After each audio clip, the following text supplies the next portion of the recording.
I look about a canyon a year, so I've been through 4 or 5 of them, but this is really nice, the minnow.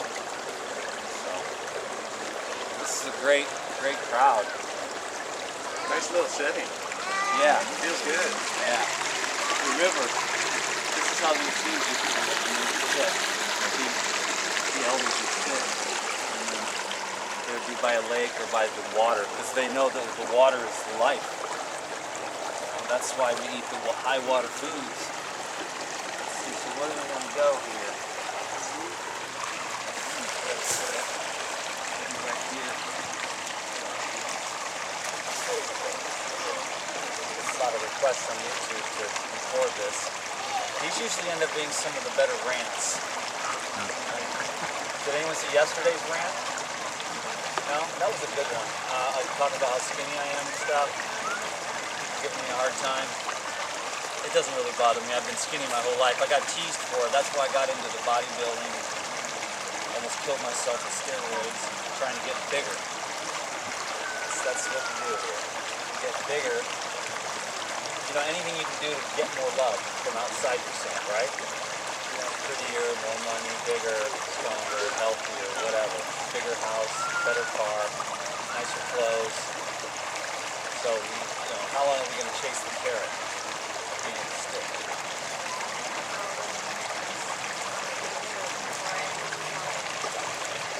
Inward journey. Yeah, self-acceptance. So I don't know how I'm going to grow. Can you sit there for a sec?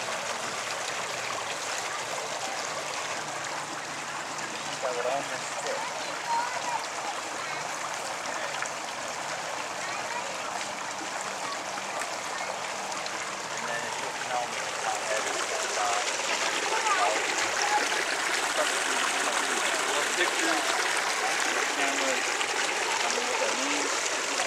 Problem? Is that good?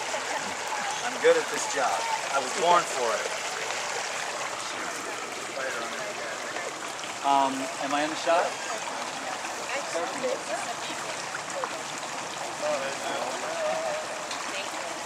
So nobody here has seen every video. No. There are a few people that have seen every single video. And if you were one of them, you would have got a prize. But I'll figure out how to give away some of these other prizes. So I'm in the shot and it's good. Can you press the red button? And we'll go. And we'll go. So hey, what's up YouTube? This is the meet and greet. What is there? 25 people here? So we were talking all the good stuff. We already talked about that. So what are we here for? Are we here for health? Everyone like the health? Pretty much? Yeah? Does anyone like the spiritual aspect? Yeah. Is it safe to say that we love God? Yeah. Anybody close to that? That's good. I like that because it's just a word that means something. That's very important. It's like the ability to accept everything. So whatever the purpose is of my experience here with all this is to, I see this light and I believe in purity in one way or another. And the food was the catalyst to awakening to spiritual stuff that I had no idea about. Like I had been to church with my mom and I was a Jehovah's Witness, but none of it ever really kicked in. The guys up there on the podium, they did not have the light. They had this memorized, regurgitated. There was no light there. Some of the memories was the Baptist church where they were singing, Jesus, African Americans. I was like, okay, these people, this is something. I went to a Catholic church once. I hope I don't offend anybody, but that I had to leave because it made me sick in my heart. I told, oh God, I was sick. I had to get up and walk out. I was like I was on a bike tour. Like I really need to go to church. I need to do something spiritual. And I learned now that, man, this is the most spiritual thing you can do. Nature, trees, or anything. Sitting there by yourself. And one of the most spiritual things you can do is just to stop for a second and take one breath and watch it. If anyone's suffering or losing their self or going crazy, there's one thing you can always do. It's free and it works. You can stop and you can, I like to close my eyes and I just take a breath.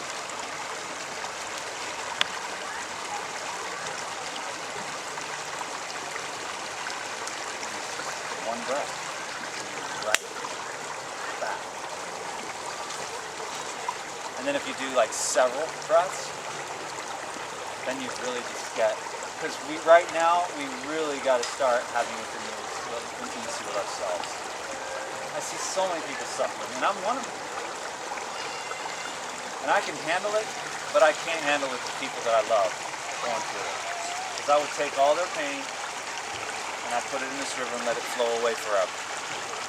But you can't do that. We all have to do it ourselves. You know?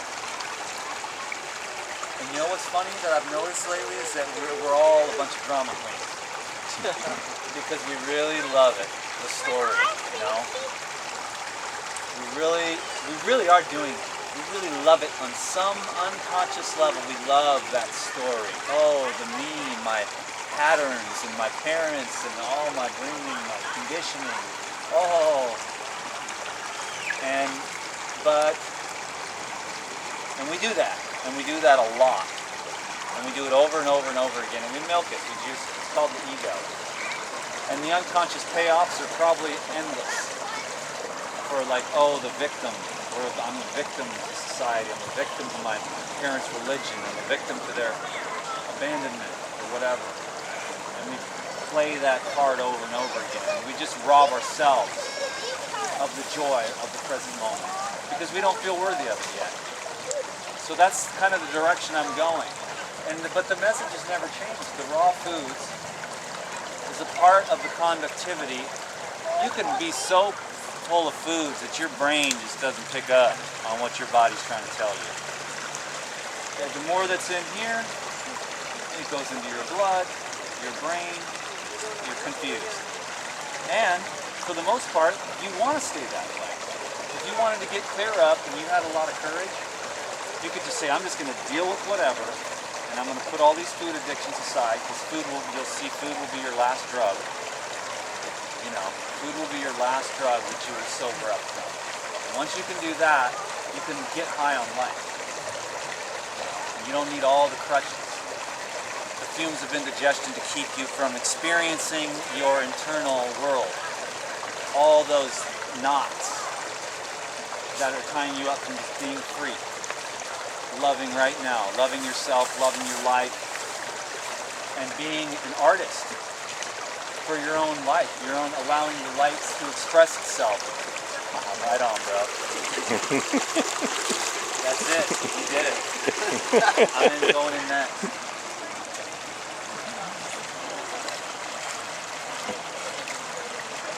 So the message will be definitely, getting more honed into helping people to become free. As I desire to become free from my own unconscious boo-hoo, it's so hard to be me. So I had a pretty big shift yesterday after several weeks of constant,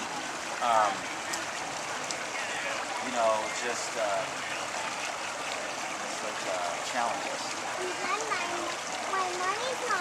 So, where you make your intention, and then the universe will conspire.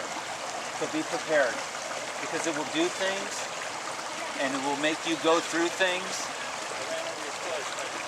that you wouldn't have planned. You think, I'm just going to fast on juice and then I'll become purified. No, it throws stuff in there, people, circumstances that put you the squeeze on you, back you into a corner and make you face yourself. Otherwise you wouldn't have done it. And so when the shiznit hits the fan and you're going through it, try to do your best to be grateful. Because when I was going through these times, I knew, a part of me knew what was going on. And then upon reflection, as I look back, I'm like, wow. And I had friends. I have divinely inspired friends. I called Tavis a couple times. He's my little Buddha. I talked to Lou this morning. He called me. Just dudes that are tapped in. And Tavis was really helpful this time. He's just like, oh, dude, this is all divinely orchestrated. And I'm a better man today than I was 3 weeks ago as far as my relationships go, awareness, the importance of being present with people, honest. I was sort of out in some like la-la land because I was just afraid to live in my heart. It's easy to live in your mind. You keep working it around. You can read the books you want to read that rationalize your thoughts, and whatnot. You can watch the TV programs and hang around the people that don't challenge you and whatnot. But when it comes to really awakening, which is what your soul craves, and our society promotes, you just want the house, the wife, the kids, a good job, and everything to be stable and steady the whole time. The external world will never be steady though. So we're trying to find that steadiness within ourselves. And so that's why the breathing, that breathing, that one breath, and then the breathing exercises themselves, that is the doorway to that, the beginning of that intimacy with yourself and your body. So some want to negate other aspects of this life. The body, the emotions, the mind, and the spirit. And we have to be stewards to all of it. And that's why I like my approach. I am a little bit of a wingnut, but not really. Only to society. My teachers, did they get me? No. I was a special child. That's what I was. I was a child of the light from a very young age. Because I asked Jesus into my heart when I was 4 years old. And that'll change a man. A 4-year-old kid excited about the light of Christ is, that's an old soul. That's picking up where he left off. And then when I read about the raw foods, that really hit me. I said, wow, I'm really picking up where I left off in the last life. Because the raw foods, I was a bodybuilder, 200 pounds, jacked up, drugs on the weekend, training during the week, living in my van at the YMCA so I could do it all, and there's cleaning windows and stuff, and smoking weed. It's just a mess, but I read this book, and I just, bam, that was it.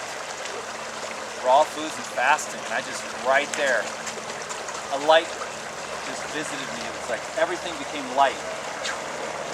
I'm not sure if it was 1 second or a whole day. But after that, I stopped eating meat. I said, I'm a raw Buddhist. Raw Buddhist, just from one book. No other thinking, this is it. That book changed my life. The Essene Gospel. It calibrates very high. And then that led me to the spiritual stuff, a lot of other spiritual stuff. And then, of course, then Robert Morris came along and he just said, be love, on his books and his DVDs and stuff. Be love. I didn't quite get it. But it sounded good. It sounded right. And the Essene books talked about love.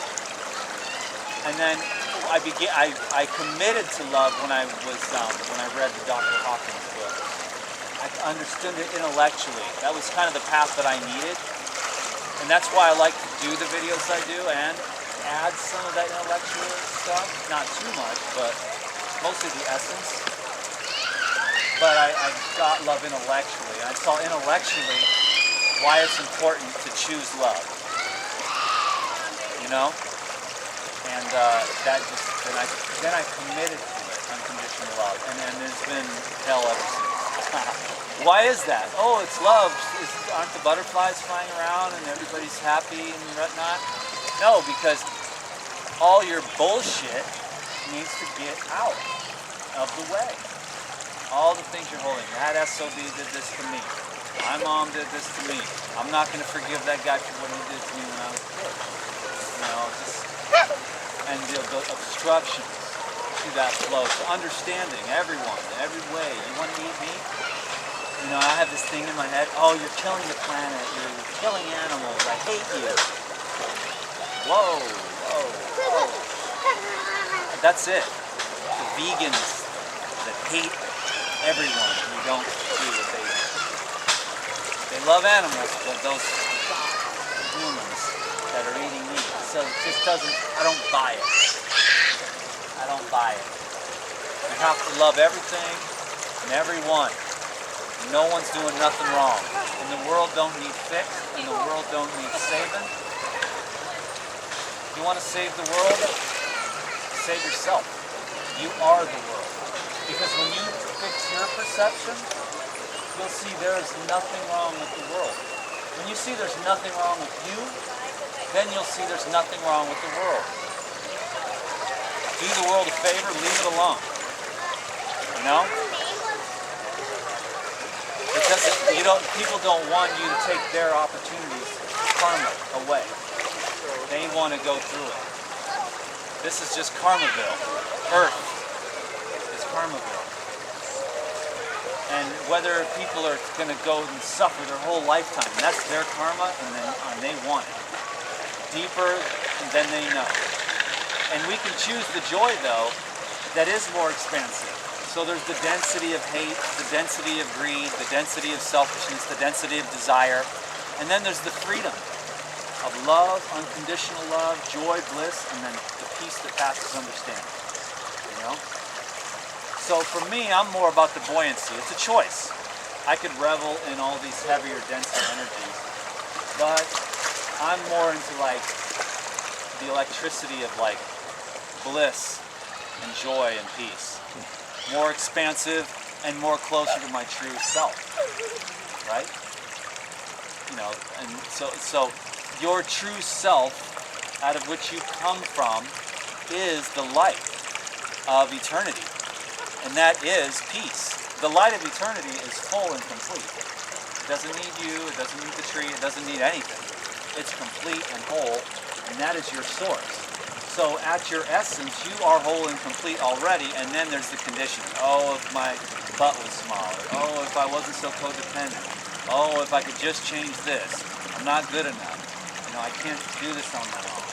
Or I don't need other people. I mean, all these different extremes instead of being okay, being codependent, being interdependent, being independent, and being all that. Being that when it's appropriate and being okay with it, like, oh, I resist this part of myself. When you resist that part of yourself, guess what happens? You choke off the life force.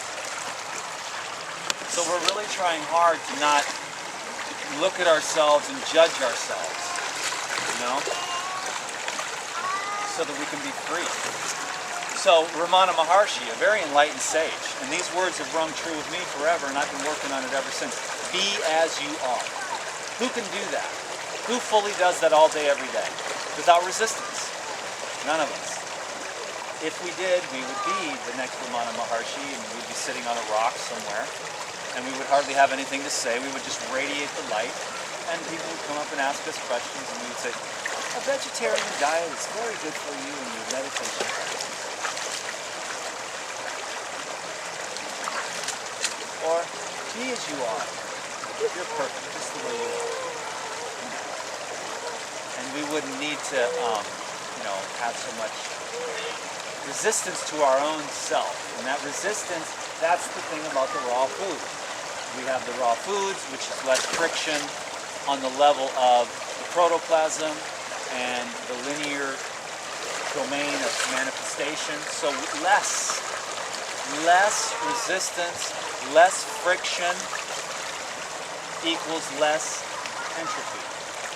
So we're not, when we resist, we're just constantly breaking ourselves down. So the less that we resist, the more energy that we'll have and the more divine flow. And when you can get into very expanded states of divine flow, you don't really get tired. You can sleep 2 or 3 hours a day. There are people like that don't have all that mental, and it's the mind resistance. That's the most resistant of all. If I could just be that. If I could just make more money. If I could just be, if I just could eat less, whatever, cooked food, I'm addicted to pizza, chocolate, I mean, whatever your deal is, that you're like criticizing yourself for, I should change this, instead of really just sitting there and being with that habit and examining it. And when the light, because what you're trying to do is like, I'm addicted to chocolate. I don't really want to look at why, I just want to stop. Why are you addicted to chocolate? And you'll always come back. Everything will come back. When we're addicted, everything will come back to this. You're not loving yourself fully right now. So you're going to do it with pizza. And that's okay too. You might not have the skills. Am I still in the shop? So you might not have the skills to love yourself. So you eat the pizza, but eat the pizza with love. And do it without judging yourself. Do it because you know you're loving yourself. So love yourself for loving yourself. Because you haven't learned how to love yourself just by loving yourself. For no other reason. It's easy to love yourself when all the bills are paid and the relationship's going good and you look good in the mirror, you know, you're having a good hair day. You know what I'm saying? Everybody knows what I'm saying. I know what I'm saying. Sometimes I don't make videos because I'm having a bad hair day. And sometimes I make videos just because I'm having a good hair day. I don't have anything to say, but God, my hair looks so good, I gotta make a video. And you guys think I'm joking, but I'm not. Or when my skin looks good. When my skin looks good, I'll make a video, I'll come up with something. Hey, how's it going? I'm making this little thing or whatever. And then I gotta make videos sometimes when I'm in a bad mood because I'm in a business now. You know, with my partner Ricky, who's been one of the greatest blessings of all time. The DVDs are epic. You know, and so sometimes I just gotta get up. It's like we're having a launch. It's on the schedule 3 months in advance. I don't get to just have a bad day. I gotta get up there and then I gotta hear, Dan, you don't look so good. Your vibe is off. I know that. I gotta go to work like everyone else. But I get few months of playtime now. No launching. I don't have to sell anything, which kind of sucks because I like to sell stuff, so I make money. And then when I just chill out and I just make videos and I don't promote anything, it goes down to like half. Like it's fluctuates. You know? It's cool, you know. And I love the launches. So going over there now, we're going to do some more DVDs. The next one is going to be actually a spiritual DVD, which I'm ready for now. It will be love, acceptance, and forgiveness. So I'll do like a little section, 20 or 30 minute section on the DVDs on those topics, and we're going to call it the Life Regeneration series. So I'm excited about that. Then we'll do like peace and surrender and acceptance, and I want to see how the Life Regeneration series goes. And we're going to do more mastery series. We're going to do detox mastery next as well. So those are the next two up. And I'm just going to go into the juicing and the fasting more in depth. Detox is real. Some people don't dig it because they feel okay. But if you're super aware of your potential, if you like tap into like meditation and you have these insights into like awakening, you're like hungry for it. If you've heard about the illumination of the self, you're like into it, you're gonna go for it. No one's gonna stop you. You know, it's like you're not doing it, it's pulling you. So if you have that, you know, it may be a few lifetimes from now though, or whatever. But you know,